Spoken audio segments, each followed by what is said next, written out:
Buen día a todas y todos. Nos da mucho gusto tener otra sesión de charlas en la UNESCO. En esta ocasión, pues estamos de gala porque tenemos en nuestra oficina a Jesús Alejo Santiago, que es nada más y nada menos que el director general de Radio Educación. Bienvenido, Jesús. Muchas gracias por estar acá con nosotros en la UNESCO. Al contrario, muchas gracias por la invitación. Con gusto de poder compartir varias cosas vinculadas con esta ya centenaria emisora. Sí, porque, bueno, como bien lo dice Jesús, estamos ante el centenario de Radio Educación. Cumple 100 años ya el próximo 25 de No, el noviembre. 30 de El noviembre. 30 de noviembre cumple 100 años y bueno, es muy importante esta radiodifusora para la historia de México, para la historia de la educación, para la historia de la cultura. Y bueno, decidimos invitar a Jesús que amablemente acude hoy a esta charla porque la verdad es que la educación en México, sobre todo en los últimos 100 años del periodo de postrevolución, no se puede entender también sin las aportaciones de la radio. Ha sido muy importante, sobre todo desde el nacimiento de la Secretaría de Educación Pública, que recordemos que fue en 1921, y el entonces secretario de Educación, José Vasconcelos, promovió la aparición de radioeducación, y ahorita te preguntaremos más sobre eso, Jesús. Y no solamente para la educación en México, como ya lo he venido comentando, sino también para la educación en el mundo, la radio ha sido fundamental. Les voy a compartir brevemente, algo de lo que la UNESCO trabaja en torno a la radio.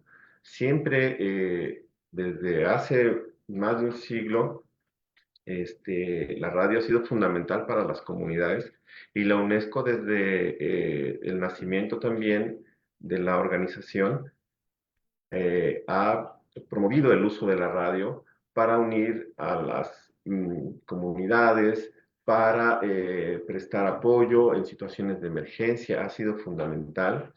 Eh, También la radio ha servido no solamente como un medio de comunicación, también, sino también como un medio de construcción de ciudadanía, de pensamiento crítico, de información, también de entretenimiento, de difusión de la cultura. Y también ha servido, miren, esta es una infografía que pueden consultar en esta página de la UNESCO. eh, y habla sobre algunos hitos clave en la historia de la radio. Y aquí me encontré, este es de la Radio Mundial, me encontré que reconoce en México, entre otras cosas, en ese 1924 se funda una radio italiana, este, una radio en Austria, otra en Suecia, otra en Francia, y en México aparece una emisora, dice, de onda larga e inauguración de una emisora estatal con finalidades educativas en México. Allí habla de radioeducación. Y bueno, la radio no solamente forma, educa para la vida, sino que también, ahora les voy a comentar algo que es muy importante para nosotros en el sector educativo, sino que también incluso la radio puede ayudar a salvar vidas. No solamente educa para la vida, sino que ayuda a, en momentos de crisis, brindar información verídica, ayuda a proporcionar también vías de comunicación entre gente que se encuentra aislada. Y en esta guía que hicimos, por ejemplo, de educación en emergencias, que se llama Reconstruir sin ladrillos, hay una parte muy importante que dedicamos al uso de la radio. Entonces, por eso y muchas cosas más es que para nosotros recordar y analizar por qué la radio hoy cobra especial importancia después de 100 años, es motivo tanto de reflexión como de celebración. Y bueno, no quisiera ya tomar más el micrófono, sino preguntarle a Jesús, ¿cómo te sientes, Jesús, en este momento en que se cumplen 100 años de la radio, de Radio Educación en México, que te toca ser director y celebrar los 100 años? Pues solo hay que imaginarse cómo me puedo sentir si formo parte de la comunidad trabajadora de radioeducación. Desde 1991 ingresé a la emisora, empecé haciendo un servicio social en radioeducación, comencé haciendo la preproducción. Todo este tiempo he estado en el espacio cultural, comencé haciendo la preproducción del noticiero cultural, de todas esas actividades que desarrollábamos para entrar al noticiero cultural, que desde aquel momento ya duraba una hora, de lunes a viernes, y de pronto convertirte en el director general de la emisora, pues sin duda es de una gran emoción, una gran responsabilidad, porque además es importante mencionar, Radio Educación cumple 100 años y no podemos más que aceptar que cumple 100 años con una serie de retos y responsabilidades que debe asumir todo el tiempo, no solo frente a las circunstancias que pueda haber en torno a lo que es la radiodifusión, las renovaciones tecnológicas,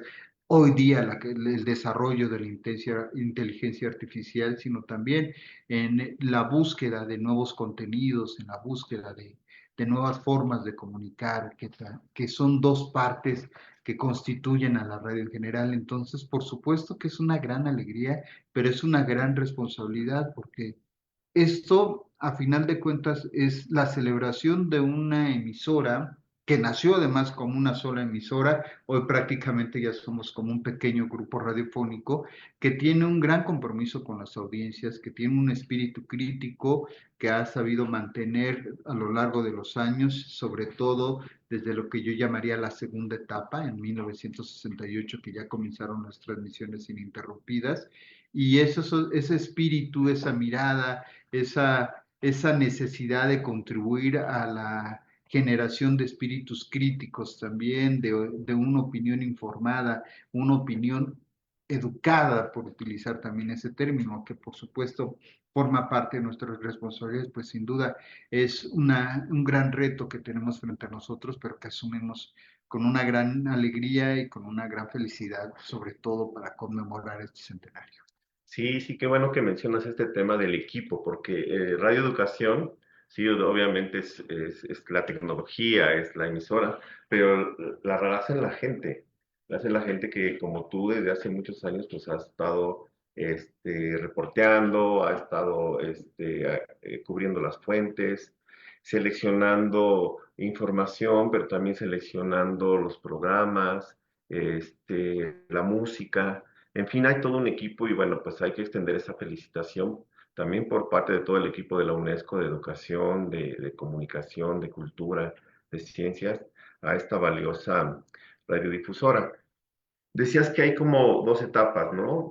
Hay la etapa de nacimiento de radioeducación propiamente en el 24 y después otra en el 68. Así es. Sí, ¿cómo, podrías platicarnos un poco de esas dos etapas? Claro que sí, son dos etapas que han sido fundamentales. En 1924 nació Radio Educación a iniciativa, como bien mencionabas, de José Vasconcelos, que además ha sido el gran impulsor de las instituciones culturales y educativas en nuestro país y que pensó en aquel momento en lo que era apenas un invento recién, 3, 4 años de haber nacido la radio en México, en las posibilidades que tenía para difundir la educación en México, ¿no? Difundir clases en diferentes materias, pero también difundir actividades culturales, conciertos. Le interesaba mucho toda la visión clásica de la cultura. Entonces, desde esa perspectiva, sin duda, Radio Educación nació con una vocación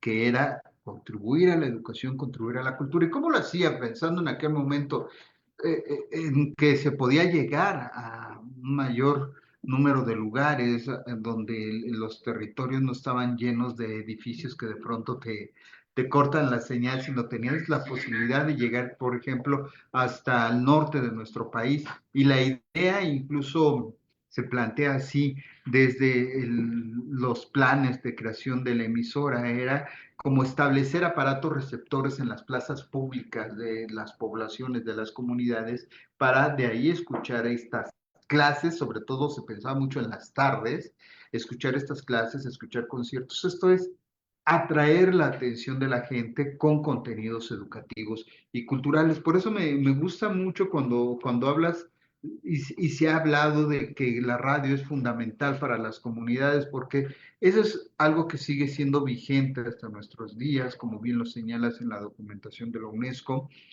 La radio es el gran acompañante que tenemos como sociedad. No necesitamos tener como grandes imágenes, no necesitamos estar ante, detenerse en el tiempo para poder ver un televisor, si nos va acompañando donde vayamos, ya sea estando en casa o estando fuera de casa. Bueno, eso nada más es como para señalar esa primera parte de la pregunta. Ya la segunda parte se da en 1968, cuando se propone la Secretaría de Educación Pública recuperar esa señal que estaba ahí. Sí había transmisiones, pero eran transmisiones que de pronto se daban y desaparecían. Hemos encontrado, gracias al apoyo de Memórica México, una serie de documentaciones y sobre todo de guiones que fueron elaborados por los grandes escritores de esa primera mitad del siglo XX, con anotaciones. Entonces, eso es de una gran riqueza, ya te señala que sí había un gran interés, pero por supuesto las turbulencias, los movimientos políticos que se iban dando, pues no lograban fortalecer como tal este medio. Hasta 1968, extrañamente, se da ya el fortalecimiento de una emisora como Radio Educación. Y digo extrañamente porque no deja de ser un momento fundamental para la sociedad mexicana y para el mundo. ¿Y quiénes construyen esa emisora? Gente que venía de los movimientos sociales, gente que venía del movimiento universitario. Quizá de ahí viene esa identidad y el espíritu crítico que de siempre ha identificado a Radio Educación frente a todas las emisoras y frente a lo que desarrollamos como una actividad cotidiana. Y por eso desde ese primer momento nos propusimos tener a nuestras audiencias como nuestro principal objetivo, pensando en atenderlas a ellas. Y eso ha sido una de las grandes fortalezas de nuestra emisora. ¿Qué vamos a compartir? ¿Qué vamos a decirles? Lo que la gente quiera, lo que la gente necesite. Necesitamos darle voz a comunidades que no habían tenido, para que de pronto a algunos no les guste esta frase, pues sí se necesita darle voz, a otros se les necesita amplificar porque la voz ya la tenían, pero no tenían dónde darla a conocer. Y eso es lo que de una u otra manera ha fortalecido y ha desarrollado Radio Educación hasta consolidarse, lo creemos mucho, como un modelo de la radio pública en México, un modelo que ha sido replicado por otras emisoras estatales, universitarias, comunitarias, indígenas, pero también un modelo que llega a ser reconocido a nivel internacional, y eso hay que valorarlo. Nosotros como trabajadores y trabajadoras, pero también esta parte de la sociedad que está buscando una alternativa a lo que escucha todos los días. Esas dos etapas son las que nos han consolidado, porque al final, incluso ahora en nuestro centenario tenemos un lema que es la radio para el futuro, Sí, una historia para el futuro, perdón, sí, es una historia para el futuro. ¿Por qué? Porque no dejamos de reconocer lo que ha sido nuestro pasado, lo que nos ayudó a construir tanto desde 1924 como en los primeros años de 1968, en los primeros años de la década de los 70, pero también debemos pensar en lo que viene hacia el futuro, en cuáles son los retos, los desafíos que enfrentamos desde diferentes perspectivas, cómo las debemos afrontar. Esa es también una parte de la responsabilidad que hay en reeducación para mirar hacia el frente, porque de otra manera nos quedaríamos retrasados en nuestros propios objetivos, y objetivos que están estrechamente vinculados con la cultura y con la educación de nuestro país. sí, de eso quiero también que platicamos un poco de, porque ahora con el tema de las nuevas tecnologías o las tecnologías digitales, el internet, la inteligencia artificial, el streaming, todo eso, bueno, pues viene también a modificar el tema de la escucha de la radio. Ujú. Pero quería preguntarte antes del tema de las audiencias, que es muy importante. Porque finalmente un medio pues está hecho para llegar a un público, a unas audiencias. ¿Cómo está ahora las audiencias, están ahora las audiencias de radioeducación.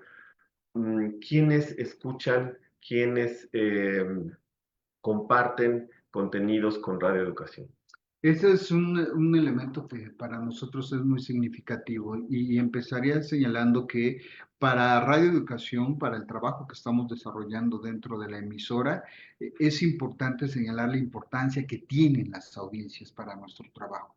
No los vemos como posibles compradores, como se podría ver desde otros medios de comunicación, los vemos como estos espíritus críticos que requieren de mayor información, que requieren de otros contenidos que necesitan una narrativa diferente a la que están acostumbrados o a la que de pronto se les ofrece de manera cotidiana. Entonces, desde ese momento ya nuestra mirada sobre las audiencias es completamente diferente. Eso nos distingue de muchas otras formas de hacer radio. Lo segundo es Radio Educación, por supuesto que tenemos el compromiso de llegar al mayor número de personas, pero no debemos de olvidar que la cultura y el arte tienen el gran reto de ser vistas y abordadas por un mayor número de personas, de llegar a lugares o a sectores de la misma sociedad a donde no había llegado antes. Por supuesto que eso sucede con la radiodifusión y en particular con esta perspectiva que ofrece Radio Educación. Se escucha muy mal de pronto la palabra, pero no deja de ser una realidad hasta el momento. Hemos sido una radio de nicho. Dejemos de ser una radio de nicho. Convirtámonos verdaderamente en una radio que atienda al mayor número de personas en la sociedad. Y ahí muchas veces, incluso yo pongo como ejemplo, que hay que darle una oportunidad a los medios públicos, Claro, pero no se las queremos dar, acostumbrados a otras cosas. No voy a criticar ni hablar de esos temas que ellos además ya tendrán sus maneras de reflexionar sobre el asunto, pero a ver, en un medio público o en Radio Educación específicamente tenemos un programa para niños. Tenemos buena programación para niños que les llaman la atención, que si lo escuchan se van a quedar con ellos.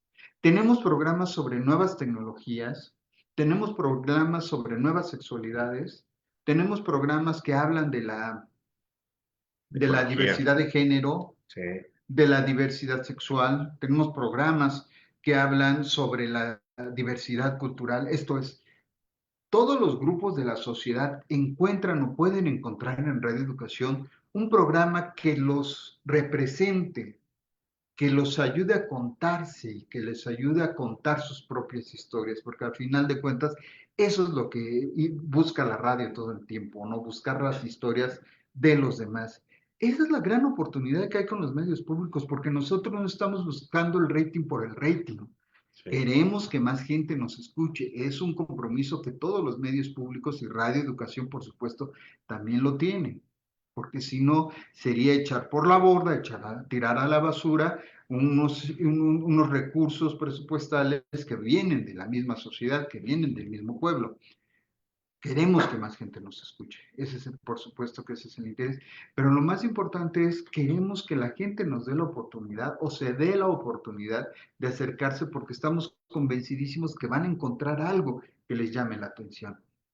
Y siempre hemos dicho, quien se acerca a Radio Educación y le otorga la oportunidad, se convierte hay una frase que incluso está generada por las mismas audiencias que dicen que son radioeducaditos, ajá, se convierte en un radioeducadito, porque algo va a encontrar y porque siempre va a establecer esa relación con esos locutores, va a establecer una comunicación directa, diferente, no digamos súper formal ni seria, sino que está vista con otra perspectiva. Y yo creo que de esas maneras es como se está construyendo o debe construirse la radio y los compromisos que tiene un medio público todos los días, porque de otra manera volvemos a lo mismo, no estaríamos cumpliendo con un papel que nos hace diferente y que estaríamos en realidad dilapidando recursos que en realidad no nos pertenecen, ¿no? claro. Me gustó esto del Radio Educaditos porque también creo que en Radio Educación hemos encontrado voces, voy a llamarlas así, voces educadas.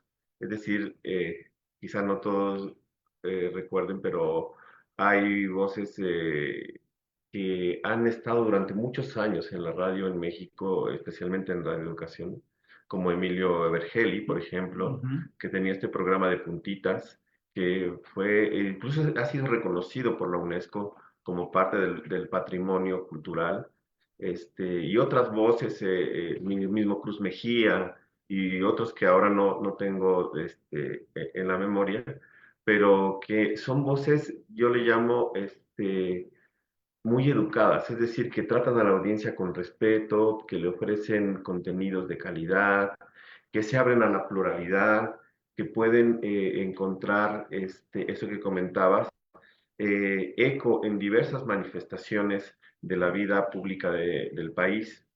Y incluso recuerdo que el lema era el oasis, ¿no?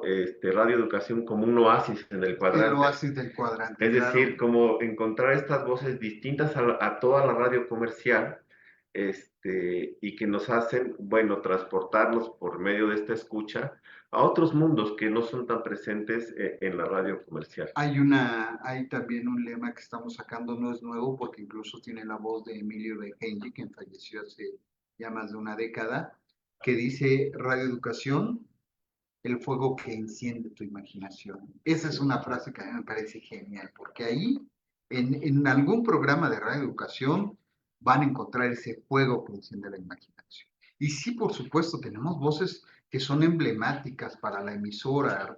Emilio Bergenji es uno que recuerda a mucha gente.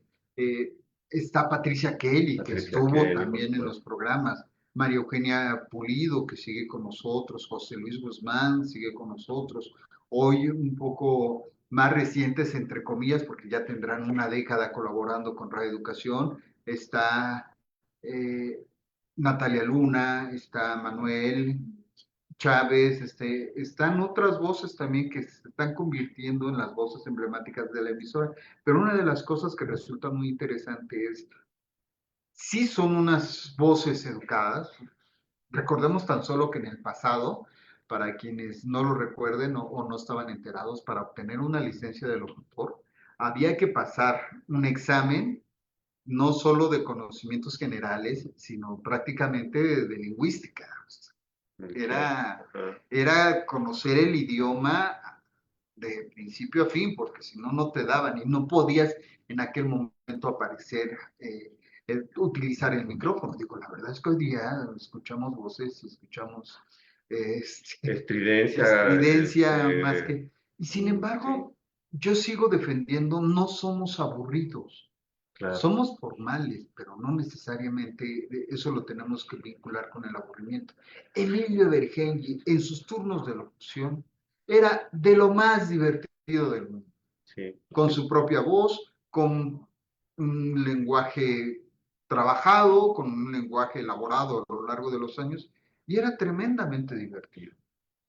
Y eso significa que, de nueva cuenta, muchas veces nos vamos por los lugares comunes y decimos, es una radio cultural, es una radio educativa, debe ser aburrida. No, tenemos nuestras características y las características de estas emisoras son distintas, pero sí, eso no significa que de verdad no podamos competir o no podamos hablarle de frente a las audiencias y por eso muchas audiencias se han quedado. Y además nosotros tenemos que ser críticos con nuestra labor, con nuestro trabajo, porque así nos los hacen saber las audiencias.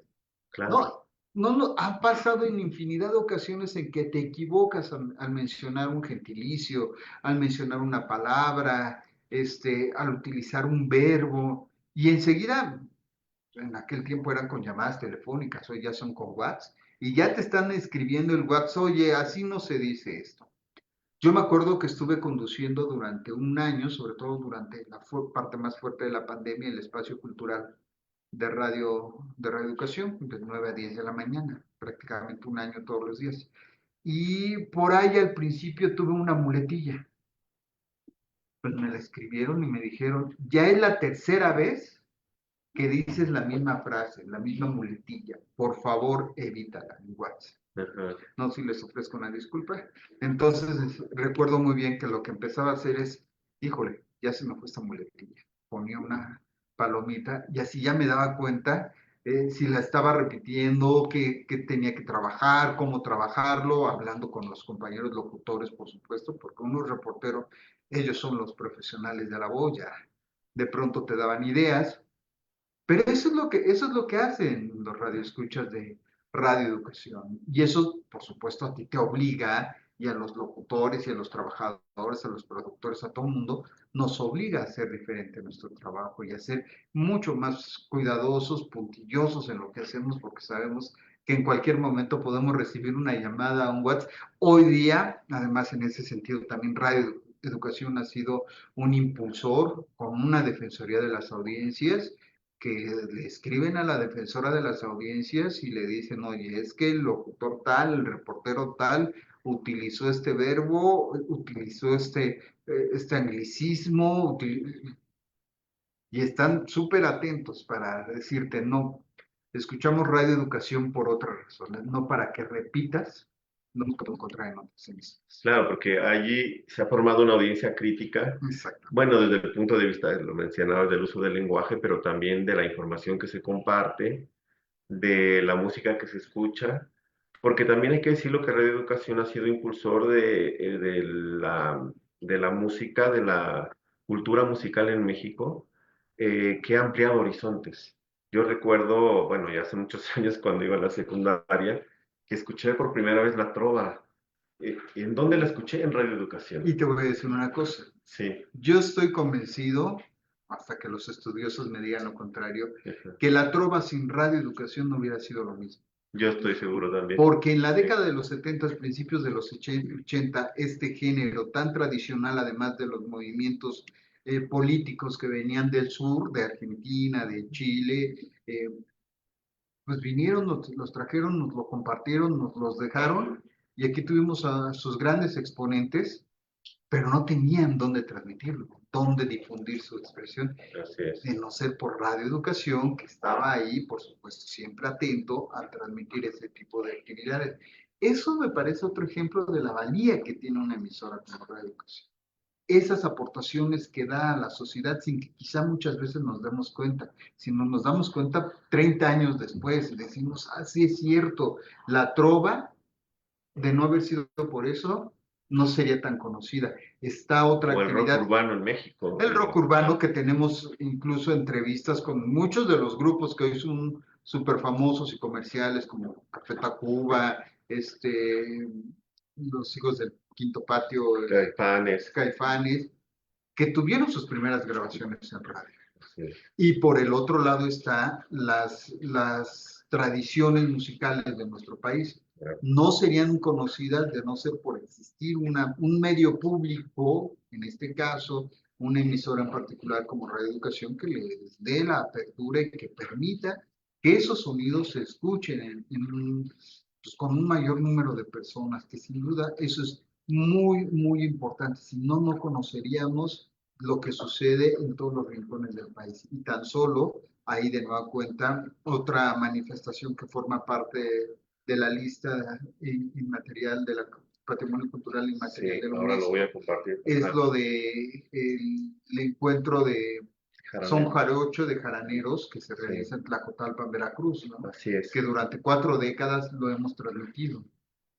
Y sin duda, ahí está otra transmisión. Yo no sé si el son jarocho sería el mismo o no sería el mismo con la presencia o sin la presencia de Radio Educación, pero de que algo tuvo que ver, de que algo pudo aportar porque de otra manera no se hubiese difundido de otra forma, Ujú. pues sin duda, ahí está. Entonces, esos son aspectos que, insisto, los tenemos ahí, sabemos que forman parte de nuestra historia, pero no necesariamente lo manejamos en el día a día, ¿no?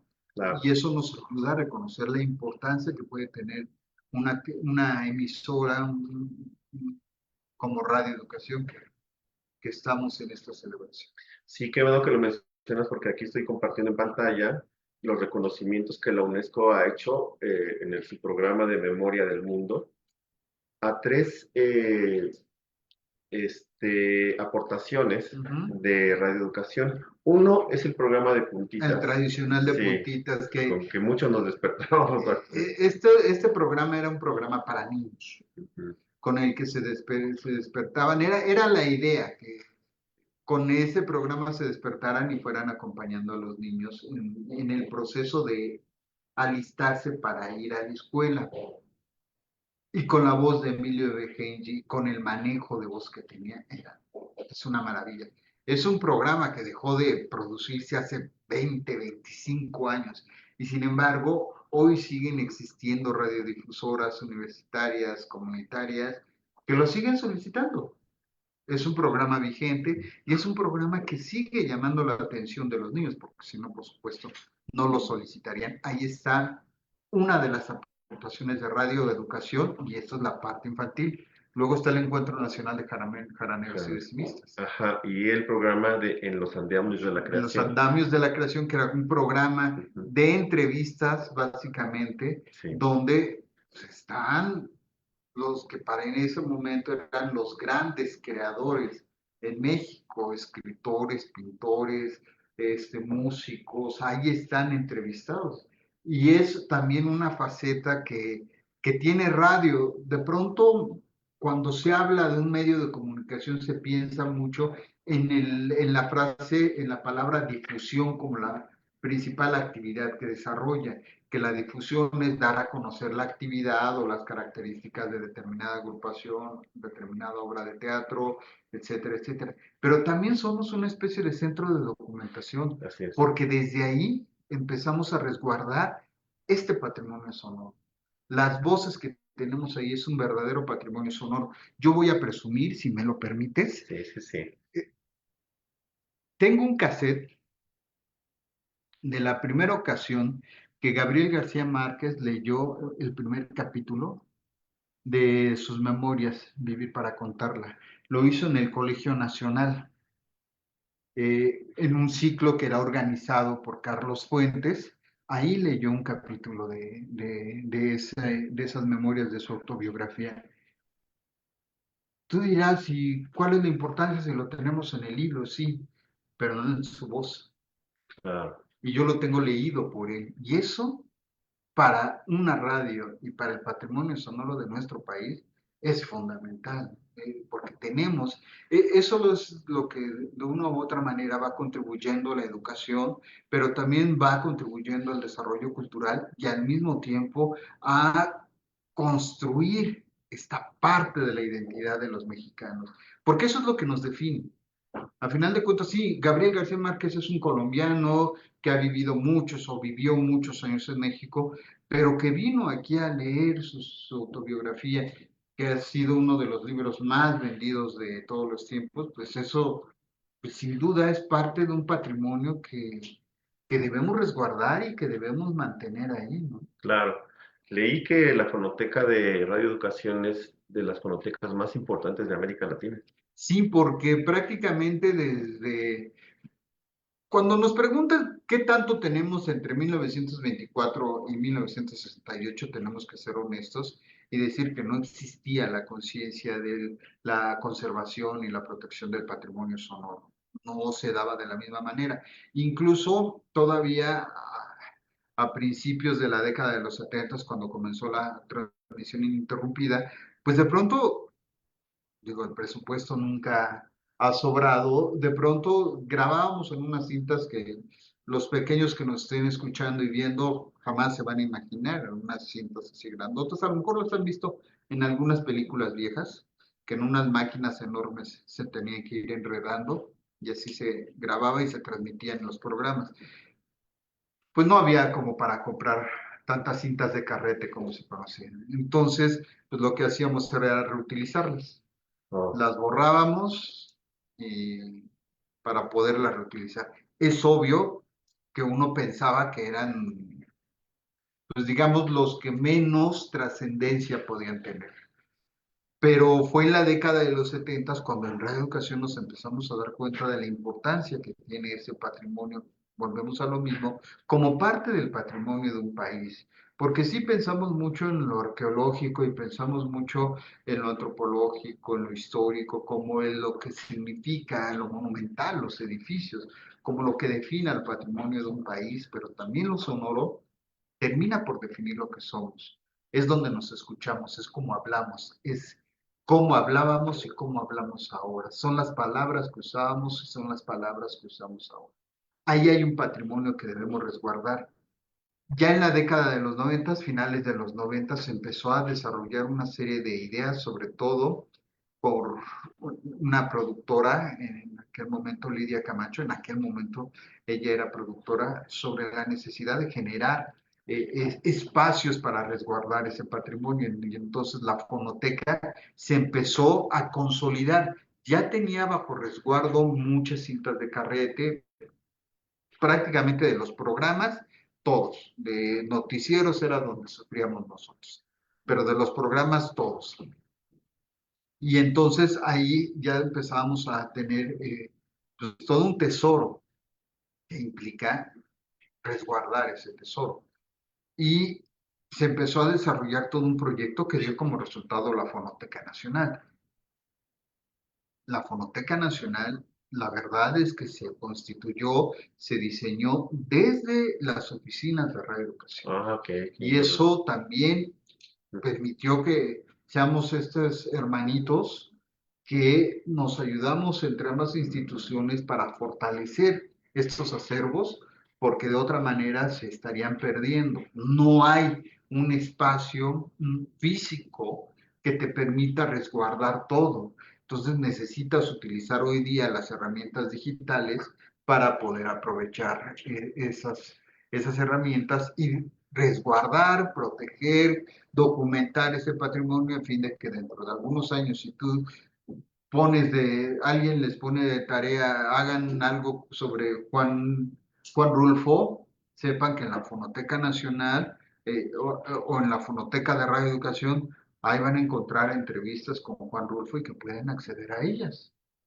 Sí, Y sí, por sí. ejemplo, Juan Rulfo también es parte del patrimonio de México, ¿no? Ese tipo de aspectos A son los Rosario que Castellanos hacen, escuché el otro día sí, una entrevista que le hacían y bueno, ya escuchar la voz de estos grandes personajes de México o de políticos, por ejemplo, como de Lázaro Cárdenas, que hay ahí registros de su voz, incluso creo que de Porfirio Díaz, o sea, son parte de la riqueza sonora de México, ¿no? hace poco también transmitimos, digo, perdón por recordar esto, pero transmitimos un fragmento de una conferencia de prensa que dio Gustavo Díaz Ordaz en los años posteriores al movimiento del 68, Sí, donde hablaba de que no se arrepentía de la masacre sí, que impulsó, que encabezó en Tlatelolco.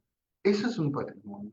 claro. Digo, es doloroso, pero de nueva cuenta nos acercamos a una parte de nuestra historia que si no la escuchamos, que si no la entendemos, no nos permite entender nuestro presente. Ya sabemos que a final de cuentas, como dicen los estudiosos, la historia es un círculo, es cíclica y terminamos cometiendo los mismos errores, pero cuando menos sabes que tienes ahí un acervo que te permite recordar y que te permite hacer conciencia para no repetir esos errores, Yo- para no sí. enfrentarte de nuevo a esas Yo circunstancias. creo que eso que comentas es muy importante porque también Radio Educación ha sido promotor de la conciencia social, de la conciencia crítica de lo que pasa en el Si país, ¿no? surgimos de movimientos sociales, Sí, si de una u otra manera quienes construyeron los primeros años de esta segunda etapa de radio en 1968-69 eran estudiantes, eran egresados de la sí, UNAM y de ingenieros del Politécnico, pues es obvio que íbamos a nacer, ya nacíamos con esa etiqueta, por utilizar el término, con esa identidad. Tendríamos que ser una emisora con esta identidad crítica y con esta identidad en ciertos momentos, yo lo señalo hasta como contestataria. He comentado en diferentes momentos, Radio Educación no es una emisora sí. antigobierno.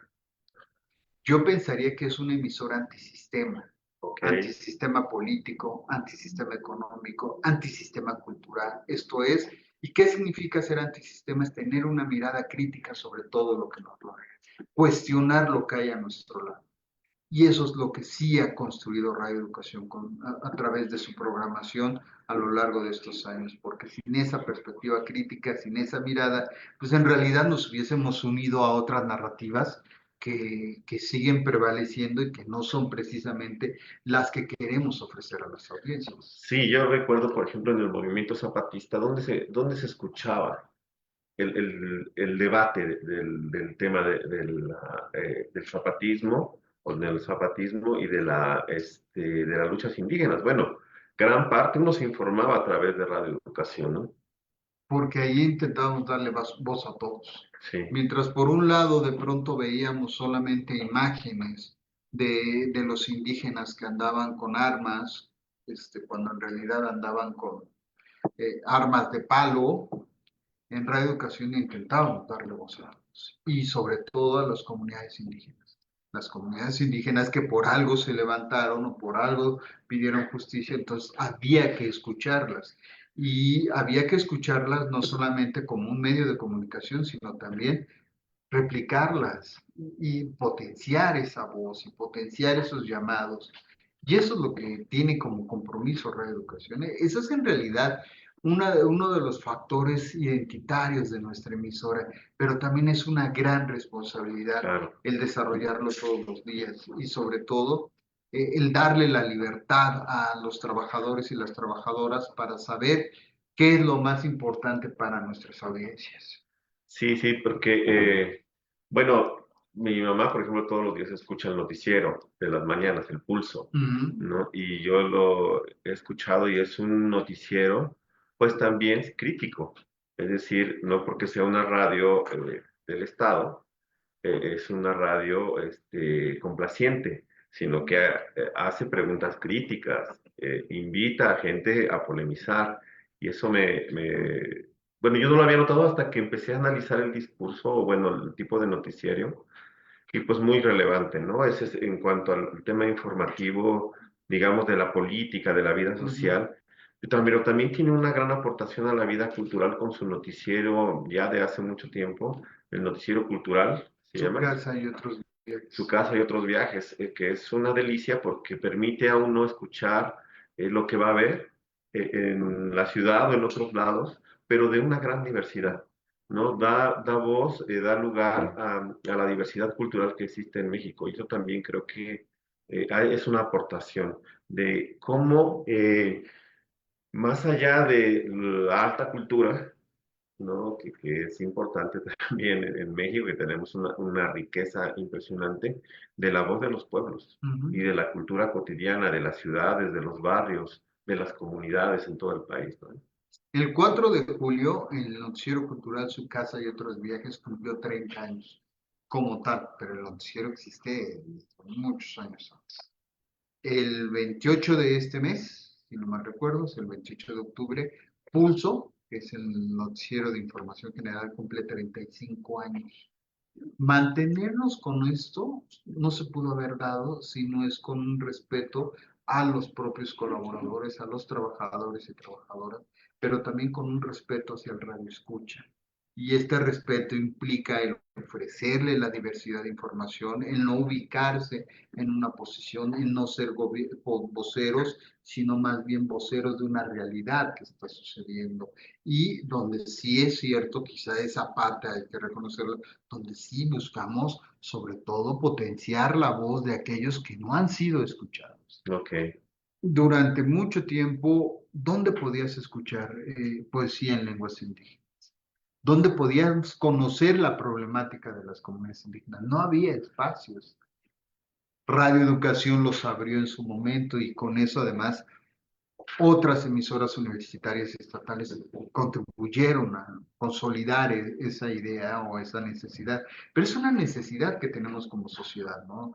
De otra manera no nos podemos entender a nosotros mismos. Yo creo que de ahí viene otra de las características que valdría la pena reconocer de una emisora como Radio Educación. Sí sabemos que tenemos muchos retos, sí sabemos que hay desafíos en el presente que tenemos que enfrentar y tratar de superar lo más pronto posible, pero sin duda no podemos dejar de celebrar un centenario de Radio Educación porque no nos estamos celebrando, no se está celebrando la dirección general con sus direcciones de área, no nos estamos celebrando los directivos, no nos estamos celebrando los mandos. Yo pensaría muchas veces que ni siquiera estamos celebrando los trabajadores y las trabajadoras, estamos celebrando a nuestras audiencias, Ok. a esa fidelidad que han tenido con nosotros durante años, porque hay algunos que desde 1968, 1969 han estado con nosotros y siguen acompañando. Sí, yo me acuerdo también de mi abuelita escuchaba las radionovelas, Radio Educación tiene una larga Uh tradición -huh. de radionovelas. O sea, ha tenido una gran diversidad para muchas audiencias, desde pequeños hasta grandes. Eso es lo que decía hace unos minutos. Y las radionovelas, además, que empiezan a aparecer en Radio Educación en el momento en que dejan de aparecer o de producirse en la radio comercial, que por supuesto tenían otros objetivos. A final de cuentas, siempre señalado, yo no voy a criticar ni cuestionar cómo hacían las cosas. Digo, hay algunos que nos quieren plantear como si fueran las grandes radionovelas de su momento. Si uno no las escucha con una perspectiva un tanto crítica, te darás cuenta que había con muchas repeticiones, muchas falencias, etcétera, etcétera. Pero en el momento en que va desapareciendo eso, y en Radio Educación empieza a aparecer la producción de radionovelas. En 1971 empezamos con la producción de series dramatizadas y la primera, digamos, radionovela que ya tenemos bien enlistada se da en 1974 con Mala Hierba. Estamos hablando de 5 o 6 años del nacimiento de radio, que además radio nació como, por supuesto, la educación, la estación educativa, cultural de la Secretaría de Educación Pública, que incluso tenía horarios escolares. Empezaba a transmitir a las 6, 7 de la mañana y dejaba de transmitir a las 3, 4 de la tarde. Y con la lucha de los compañeros y compañeras se logró que eso se ampliara hasta las 11 de la noche y ya después somos una emisora de 24 horas, ¿no? Y te estoy hablando de que eso sucedió en un lapso de 2, 3 años. Tampoco es que haya pasado mucho tiempo. Ese tipo de asuntos también son los que deberíamos poner sobre la mesa y reflexionar. Las radionovelas son un elemento también muy importante para conocernos a nosotros mismos y conocer lo que le interesa a la gente en radioeducación. Tienen un valor sociológico, tienen un valor cultural, tienen un valor social, porque en muchas de ellas reconocemos o hacemos las historias de quienes han sido luchadores sociales, pero también de obras literarias y también de radioteatro realizamos. Entonces, hay en las radionovelas una riqueza impresionante que además incluso pongo como ejemplo muchas veces el que el año pasado se produjo una radionovela sobre Pancho Villa, en colaboración con el Instituto Nacional de Estudios Históricos de las Revoluciones de México, que fue retomada por emisoras de 24 entidades del país, sin pensar en las radios universitarias y las comunitarias, que también fue retomada por muchas, y además por Radio Bilingüe en Estados Unidos, que tiene 20 estaciones distribuidas, sobre todo en las zonas migrantes, ¿no? Eso demuestra la importancia que tiene una radionovela y eso demuestra también el trabajo que estamos desarrollando en la educación, porque igual si nos esforzamos en hacer una radionovela que además es el que más presupuesto utiliza, pero no lo hacemos con un contenido de calidad, pues en realidad nadie lo estaría Claro, nadie lo escuchando estaría ni nadie replicando. lo querría programar, ¿no? Sí. Oye, y los jóvenes, los chicos de ahora, platicábamos antes de la plática que tenías una hija de 14, creo. Así es. Sí. ¿Escuchan ahora radio?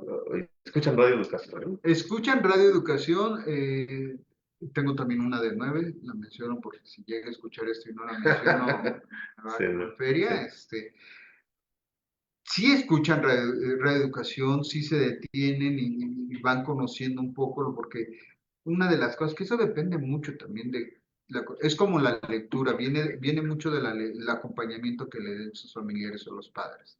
Si los pequeños ven que nosotros leemos en casa, por pura curiosidad se van a acercar a la lectura. Si se dan cuenta que nosotros estamos viendo programas históricos, que los hay de buena calidad en televisión, seguramente se van a interesar por los programas. Y lo mismo pasa con la radio. Si se enteran, si escuchan que sus papás se la pasan oyendo radio educación todo el día, pues van a decir, pues, ¿por qué lo están escuchando, no? ¿Qué hay aquí que de pronto lo escuchan? Sí lo escuchan, pero es un compromiso que es familiar y que depende de toda la sociedad. Pero por supuesto, es una lucha, por eso hablaba también de los desafíos que tenemos como radiodifusora. Hay una lucha permanente contra los formatos digitales que empiezan a aparecer y que prácticamente todas las semanas cambian. Y es ahí donde también como emisoras, como estas estaciones que transmiten por sus señales radioeléctricas, que tienen ese compromiso de hacer una radio desde lo más tradicional, deben esforzarse para ofrecer los contenidos. No va a ser muy difícil desde mi perspectiva que peleemos en los asuntos tecnológicos, porque si a mí me dicen, me preguntan, ¿y cómo vas en el uso de la inteligencia artificial? Bueno, perdón, en primera, no la entendemos. En segunda, eso cuesta dinero. Las versiones gratuitas, no, utilizar la inteligencia artificial con todo lo que podemos obtener, pues, requiere de presupuesto. Entonces, no vamos a poder competir con ellos. ¿Cómo podemos competir? Pues exclusivamente con los contenidos. Y es ahí donde está nuestra labor cotidiana. Debemos hacer los mejores contenidos posibles para que la mayor número de personas se acerquen y sobre todo se acerquen sin importar la edad que tienen, que sepan que hay un programa que pueden escuchar y que es para niños y para niñas, y también que hay programas para adolescentes, para jóvenes, para adultos y por supuesto para adultos mayores, que siempre hay una posibilidad dentro de Radio Educación con la que seguramente se van a enamorar. Seguro que sí. Y bueno, no hemos comentado, pero aquí en la oficina donde estamos transmitiendo, contamos con la presencia de 4 alumnos, 2 alumnas y 2 alumnos de primaria. Y bueno, ellos quisieron conocer en parte la UNESCO, pero también querían conocer a Jesús y querían saber del tema de la radio, este, de cómo se producía, cómo se ha construido esta gran estación de radio en México.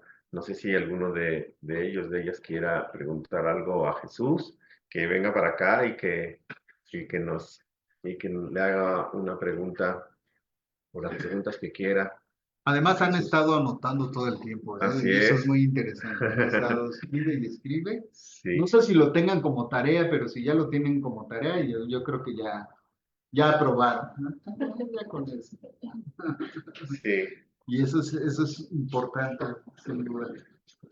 Entonces, coméntanos, por favor, cómo te llamas y qué pregunta le tienes para Jesús. Tengo dos preguntas. Muy bien. ¿Con cuántas empresas trabajas? He trabajado básicamente en dos empresas, que es en Radio Educación, que no podría considerarse una empresa, sino una institución pública, porque pertenece al Estado mexicano, al gobierno, sobre todo en particular está escrita a la Secretaría de Cultura del Gobierno de la República, del Gobierno de México, y trabajé en el Grupo Milenio.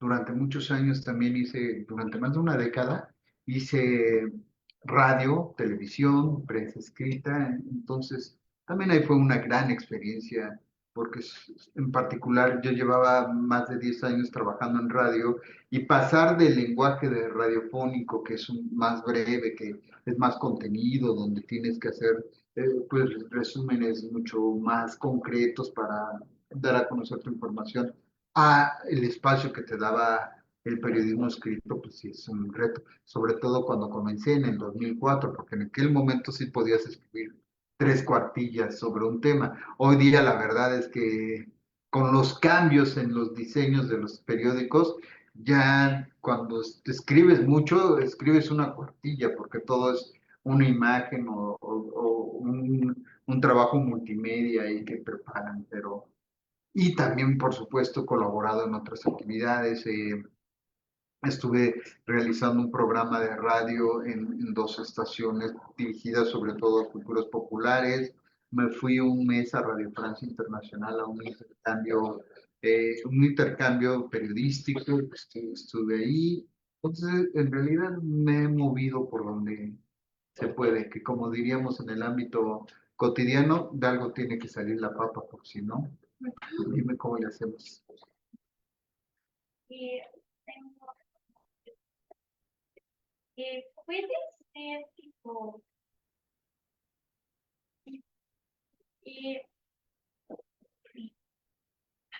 ¿cuál ha sido o es la empresa en la que más te ha gustado estar o en la que más te has sentido cómodo? Radio Educación. Radio Educación, por algo llevo más de 30 años allá adentro, porque te da mucha libertad para hacer las cosas. Te brinda la oportunidad. Fíjate que yo empecé haciendo mi servicio social ahí y en muchos lugares el servicio social de verdad solo sirve para ir a traer el café de tus jefes y medio te dicen, sí, redacta algo, haz algo, pero en realidad difícilmente hay alguien que te enseñe. En Radio Educación sí aprendes. En Radio Educación participas prácticamente desde el primer momento en la elaboración de los guiones, en el desarrollo de los contenidos, te permiten bajar a cabina, a ver cómo se está realizando un programa, todo eso te lo permite. Eso es una gran libertad que no encuentras en todos los espacios.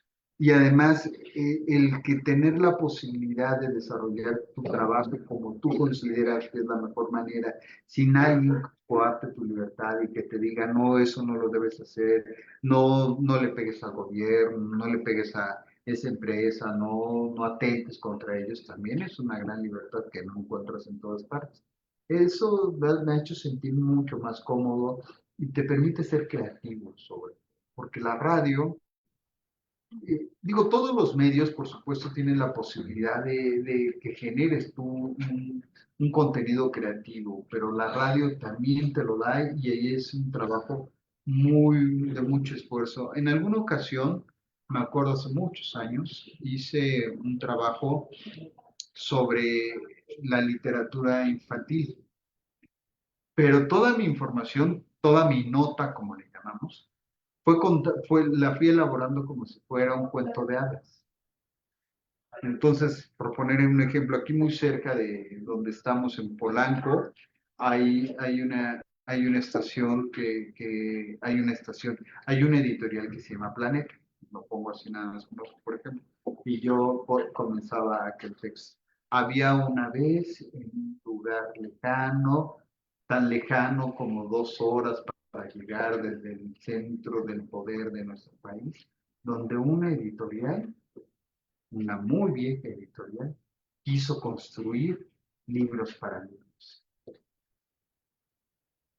Como libro de cuento. Un cuento de hadas, ¿no? Y así fui llevando toda mi información. Eso es lo que te permite hacer la radio. Y te lo permite hacer con tu texto y también con la voz, o también con los sonidos, porque la radio es sonora. Entonces, puedes hacer una nota informativa con puros sonidos. Una marcha,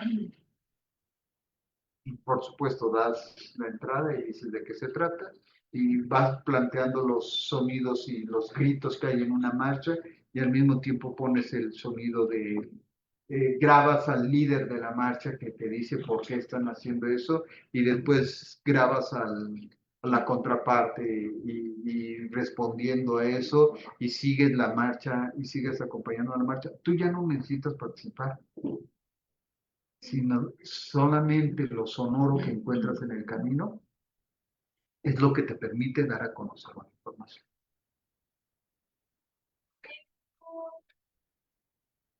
Cuando dijiste de lo de ¿qué cosa no te dejaba repetirte por las palabras porque suena mal? Muletillas se llaman. Cuando hablamos de manera cotidiana, de pronto tenemos ya sea palabras o frases que llamamos muletillas, que repetimos a cada rato. Esa es una muletilla. Este, hay otra que yo, la verdad es que no recuerdo cuál era la muletilla por la que me criticaban, pero son esas.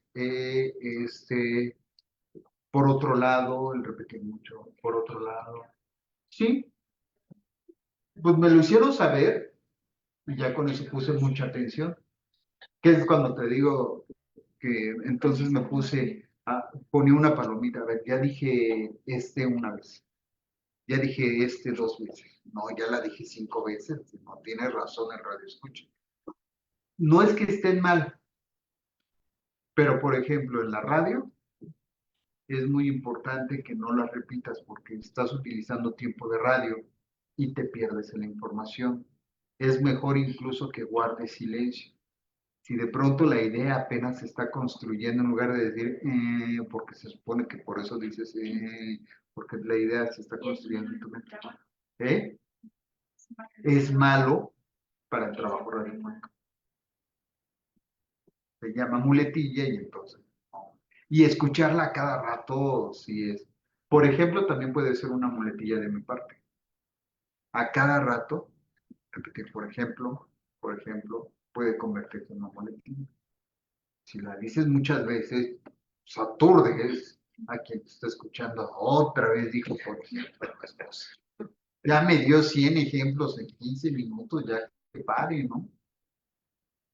¿Y alguna vez te has complicado en el punto de vista que tengas algún problema con datos, que lo haya llevado a mayores y no te agrada ella? Sí, sí, sí ha habido muchas. Hay, hay algunos que me dijeron que, no me dijeron ya ellos, porque ya ni siquiera me dirigían la palabra, pero sí a través de otras personas me decían que estaban como bloqueados porque por la entrevista y la clase de preguntas que les hice, estaban bloqueados, no querían escribir nada más. Yo solo hice mi trabajo, no hice nada extraordinario. Hay uno que sigue enojado conmigo porque le dije que había traicionado a su amigo al escribir ese libro, que si no lo sentía como una especie de traición. No te lo puedo decir. Es conocido el Para que no se autor. enoje. Porque el autor es conocido y el tema es muy conocido, pero es ese tipo de cosas. Pero al final, tú como reportero, no te puedes limitar. Tienes que plantear las preguntas que tú consideras que quiere plantear el que está a tu lado, la que está atrás, la que te acompaña en el transporte público, la gente de tu casa. Siempre tienes que hacerlo. Si alguien se enoja por eso, no puedes hacer más. No puedes hacer más. Incluso eso se llama censurar tu información o lo otro que es cuando te digo no lo puedes hacer, es autocensurarte. El pensar, ay, por esto se va a enojar. No, mejor no lo digo. Es como tipo cuando eres pequeño y haces algo que no debiste hacer tipo por una amiga de papá. Y te lo critea, ¿no? Pero también hay diferencias, porque, por ejemplo, mientras yo no pase límites con los entrevistados, los límites que implican el respeto, el derecho que tiene él a informarse, el no discriminar, ese tipo de cosas, no estás faltando a nada. Si tú discriminas, si tú faltas al respeto, ahí sí ya es un tema en el que tú mismo tienes que poner sobre la mesa el tema y decir, creo que me equivoqué al plantear esta pregunta porque la hice en términos discriminatorios o le falté al respeto, o no tanto incomodar porque el periodista está para incomodar, pero no para ofender.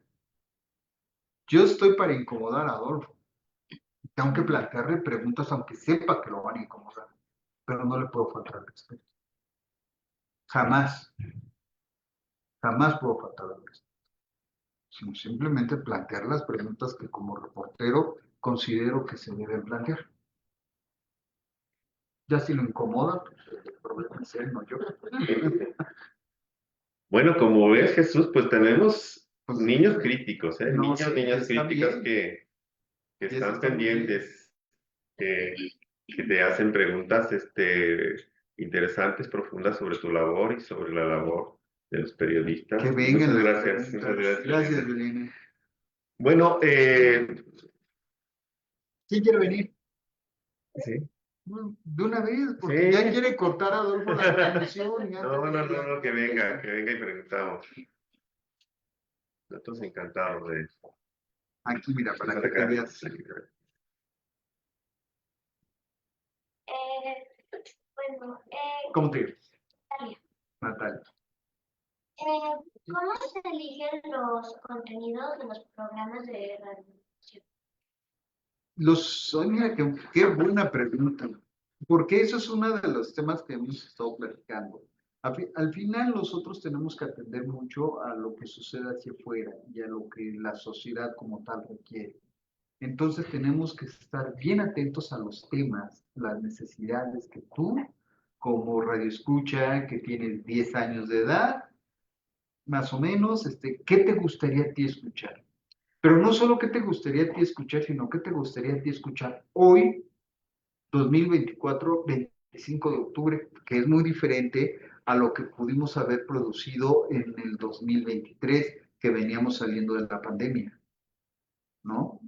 A ti te tocó la pandemia, sí, pero no lo viviste de la misma forma que aquellos niños imagínate los niños que entraban a la secundaria o que estaban entrando a la primaria y que 2 años de su vida lo hicieron a través de la virtualidad. Bueno, ¿qué quieren escuchar?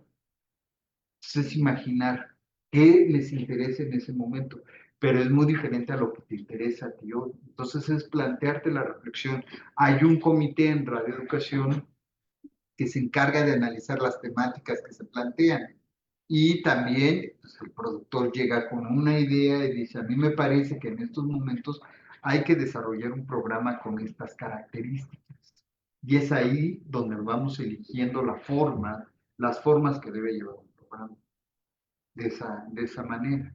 Porque siempre, en ese sentido, sí, creo que es importante señalar, nosotros no atendemos necesariamente no damos comerciales ni vamos a escuchar por rating, no atendemos las necesidades de una empresa ni que una empresa quiera vender un producto o algo por el estilo, sino las necesidades de las audiencias, qué quieren escuchar, qué necesitan escuchar. Si hoy día está muy fuerte el tema de la diabetes, por ejemplo, pues hay que hablar sobre la diabetes y con todo lo que implica la diabetes, ¿no? Esa es la O las manera en que mascotas, el cuidado de las el mascotas. cuidado de Hay las un programa, ¿no? mascotas, ¿no? Que habla sobre eso. O lo autosustentable, cómo ser autosustentables. Todo el mundo dice que tenemos que empezar a producir nuestro propio alimento. ¿Cómo? ¿De verdad nos sirve? ¿Cómo nos sirve? ¿Cómo tenemos que desarrollarlo? Esa es ahí otra tarea importante. ¿Quién más ¿Otra? tiene preguntas? Nada. Muchas Bueno, gracias. gracias, Muchas Natalia. gracias. Bueno, pues nos daría para mucho tiempo preguntar, comentar. Te agradezco muchísimo, Jesús, No, al contrario. que tengas esa apertura, esa disposición. Se nota mucho tu pasión y tu profesionalismo con la profesión, con con el tema de ser comunicador, de establecer contacto con las audiencias. Y bueno, quería preguntarte, por último, ¿qué pasa con los festejos de los 100 años de Radio Educación? Yo me metí, vi cosas muy interesantes, entre otras el concurso de carteles conmemorativos. Está geniales. Eh, Entiendo que aparte de bueno, que fue un concurso, está la exposición En propiamente estos momentos tenemos de la los carteles, exposición, que sí.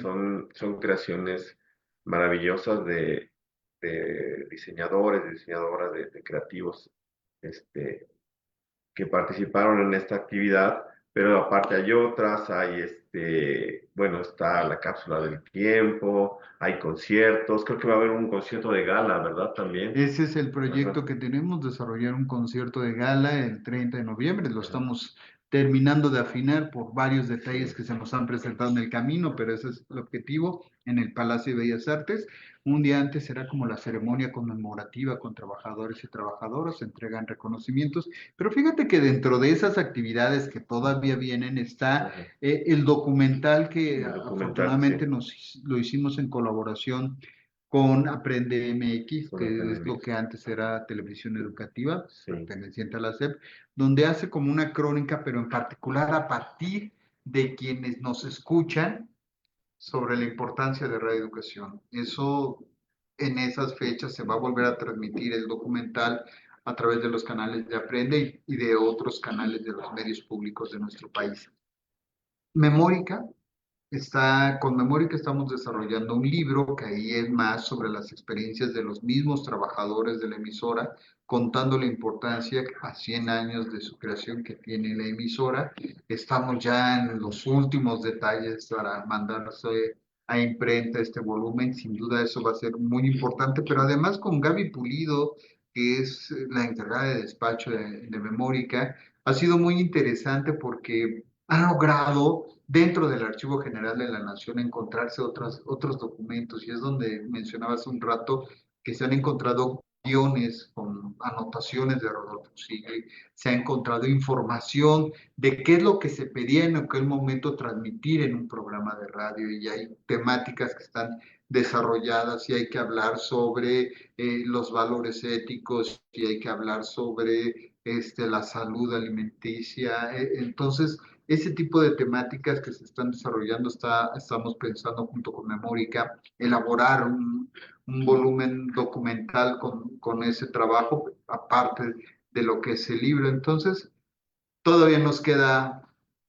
un concurso que mandamos que elaboramos junto al Sistema Público de Radiodifusión del Estado Mexicano sobre programas de radio dramatizados y noticiosos, dirigidos sobre todo a los estudiantes, a los jóvenes. Entonces, sí desarrollamos un amplio programa de actividades para conmemorar el centenario de Radio Educación. Me parece que más allá de las dificultades que podamos atravesar en otros aspectos, es fundamental valorar la importancia que tiene Radio Educación, no solo para los trabajadores y trabajadoras, sino también en la colaboración con otras dependencias y en esta presencia en el ámbito público. Es muy importante recordar que Radio Educación nació con este objetivo de contribuir en la educación y en la cultura de los pueblos, y que ese ha sido su objetivo a lo largo de los años y sobre todo en esta segunda etapa ha contribuido desde mi perspectiva de manera contundente en el desarrollo de un espíritu crítico, de un espíritu creativo, de una imaginación para, para todos aquellos que nos acompañan y que además se ha convertido, como decía, en un modelo de lo que es la radio pública en nuestro país, eso es, que sí. ha sido seguida, replicada por muchas otras emisoras, pero también, por supuesto, que le han dado su propio sello y su propio estilo. Y sin embargo, creo que ahí está Radio Educación, que debe seguir estando Radio Educación como un elemento fundamental, como medio de comunicación, pero también como un medio de documentación de lo que es el acervo sonoro y de lo que es el patrimonio cultural y artístico de nuestro país. Durante muchos años estuvimos adscritos a la Secretaría de Educación Pública. Con la creación de la Secretaría de Cultura formalmente pasamos a integrarnos a su estructura, pero eso estamos hablando hace 10 10 años, años, 15 sí. años aproximadamente. Entonces, han sido muchos años de una historia de lucha permanente de los trabajadores y trabajadoras en la cual hemos sido acompañados de los radioescuchas, pero también de la necesidad que tienen las audiencias de contar con una alternativa para su escucha cotidiana. Y si me permites, quizá para cerrar con Sí, esto que decías, mencionabas al principio la importancia que tiene la radio en situaciones de emergencia, lo fundamental que son para las comunidades. Yo pondría, y lo he señalado también en diferentes momentos, un ejemplo que es que viene de la cultura popular, pero que es fundamental para entender la trascendencia y la vigencia que sigue teniendo la radio. En las películas, en muchas películas apocalípticas, donde prácticamente el mundo se acabó, en novelas donde sucede eso, ¿cuál es el único medio de comunicación que sigue prevaleciendo, con el que nos comunicamos? La radio. La radio de onda corta sigue estando en presente. Y a través de la radio nos comunicamos de un lugar del mundo a otro e intentamos sobrevivir como especie a través de eso. Si lo vemos desde el lado más cercano, ¿qué es lo que debe llevar las se llaman mochilas de vida, mochilas de emergencia o mochilas de vida? Pero ya el que forme parte de una mochila de vida ya te dice mucho. Debes llevar tus documentos más importantes, una copia de las llaves de tu casa, tus tarjetas bancarias, tus identificaciones, una lámpara y una radio con pilas. Porque sabemos que al final la radio va a ser la mejor manera de comunicarnos en cualquier situación.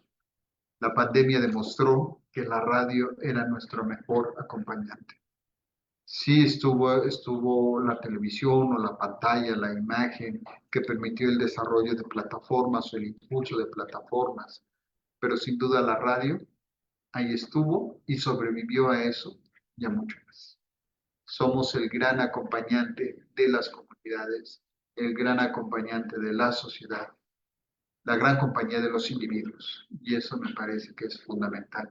Y Radio Educación sigue comprometido con esa tarea, con esa labor que le dio origen en 1924 y sigue consolidando ese objetivo con todos los desafíos y los retos que tenemos hacia el futuro.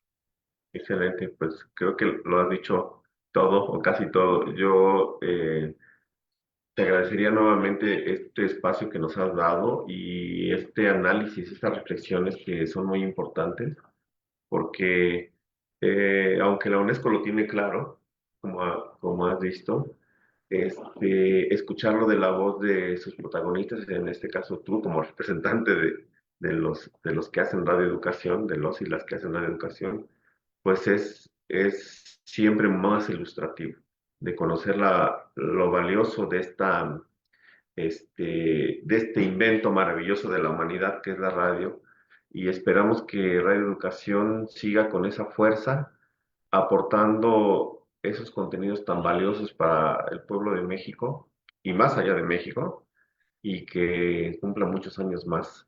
Nos felicitamos nuevamente y cuenten con la UNESCO para difundir sus actividades y celebrar junto con ustedes estos 100 años. Así es Muchísimas que muchas gracias. gracias, Jesús. Un saludo a todos y a todas. Gracias a todas y todos por acompañarnos. Nos vemos pronto.